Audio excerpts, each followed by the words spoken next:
महाराष्ट्रात नवं सरकार स्थापन झाल्यानंतर आता भाजपनं नवनवे प्लान आखायला सुरुवात केली आहे। त्यापैकी एक भाजपचा स्पेशल प्लान आहे नवनीत राणा आणि डॉक्टर अनिल बोंडे यांच्यासाठी।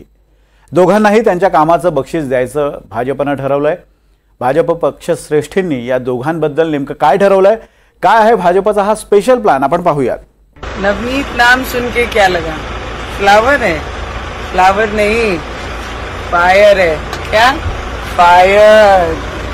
नवनीत राणा खासदारकीची निवडणूक हरले असल्या तरी राजकारणातली फायर त्यांनी जिवंत ठेवली आहे आणि म्हणूनच नवनीत राणांचं राजकीय पुनर्वसन होण्याची चर्चा सुरू झाली आहे। या चर्चेचं मुख्य कारण म्हणजे भाजपला पश्चिम विदर्भ विशेषतः अमरावतीत मिळालेलं दणदणीत यश। या यशाचं क्रेडिट जातं भाजपचे राज्यसभेचे खासदार डॉक्टर अनिल बोंडे आणि नवनीत राणा यांना। त्यामुळेच या यशाचं बक्षीस म्हणून बोंडेंना राज्यात मंत्रिपद आणि नवनीत राणांना राज्यसभेतलं खासदारपद असा एक्सचेंज प्लॅन भाजपनं आखल्याचं समजतंय। डॉक्टर अनिल बोंडे अमरावतीचे भाजपचे जिल्हाध्यक्ष, त्यांच्या नेतृत्वाखाली पक्षाला 5 पैकी 5 जागांवर विजय मिळाला। पांडुरंग फुंडकरांनंतर पश्चिम विदर्भात भाजपचं संघटन बांधण्याचं काम डॉक्टर बोंडेंनी केलं।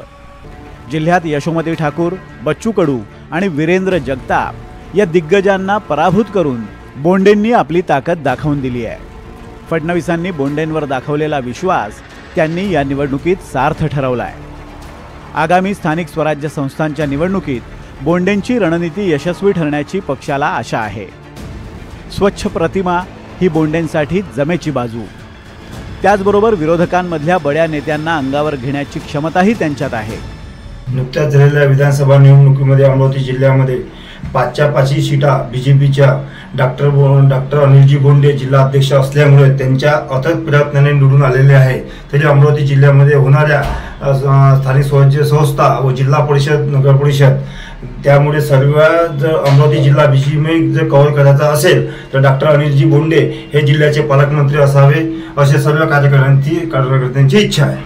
तर दुसरीकडे लोकसभा निवडणुकीत पराभूत होऊनही नवनीत राणा विधानसभा निवडणुकीसाठी पदर खोचून कामाला लागल्या। भाजपच्या स्टार प्रचारक म्हणून राणांनी जिल्ह्यात सभांचा धडाका लावला। हिंदुत्वाच्या मुद्द्यावर नवनीत राणांनी विदर्भासह राज्यात राळ उठवून दिली। विशेषतः हनुमान चालीसा प्रकरणानंतर राणा या आक्रमक हिंदुत्वाच्या ब्रँड अँबॅसेडर झाल्या।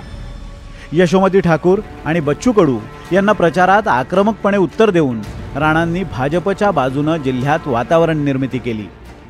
मेळघाट की बेटी अशी राणांची प्रतिमा ही मेळघाट मतदारसंघात फायदेशीर ठरली। बोंडे आणि राणांच्या या कामगिरीमुळेच पश्चिम विदर्भात कमळ फुललं। अरे भाई महाराष्ट्र में क्या खिला? अरे भाई महाराष्ट्र में क्या खिला? देखने वालों ने देख लो, महायुति की सरकार आई। महाराष्ट्र में क्या खिला? अमरावती बन्नेरा में। त्यामुळेच आता बोंडे आणि राणांबद्दलचा भाजपचा एक्सचेंज प्लान ठरलाय असं बोललं जात आहे। हा प्लान नेमका काय आहे ते सुद्धा पाहूयात। राज्यसभेचे खासदार असलेल्या अनिल बोंडेंना राज्यात मंत्रिपद द्यायचं आणि नवनीत राणांना बोंडेंच्या जागी राज्यसभेची खासदारकी द्यायची। रवी राणांना मंत्रिपद दिल्यास राणा जिल्ह्यातल्या राजकारणात डोईजड होऊ शकतात।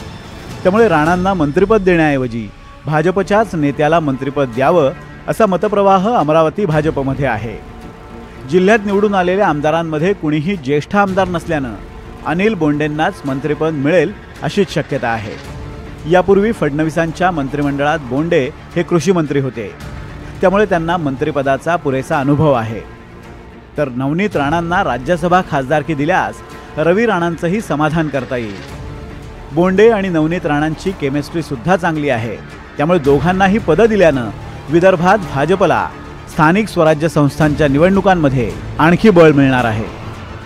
अनिल बोंडे हे होम पिच असलेल्या अमरावतीमध्ये आक्रमक हिंदुत्वाचा चेहरा आहेत, तर नवनीत राणांनाही दिल्लीची हवा मानवते।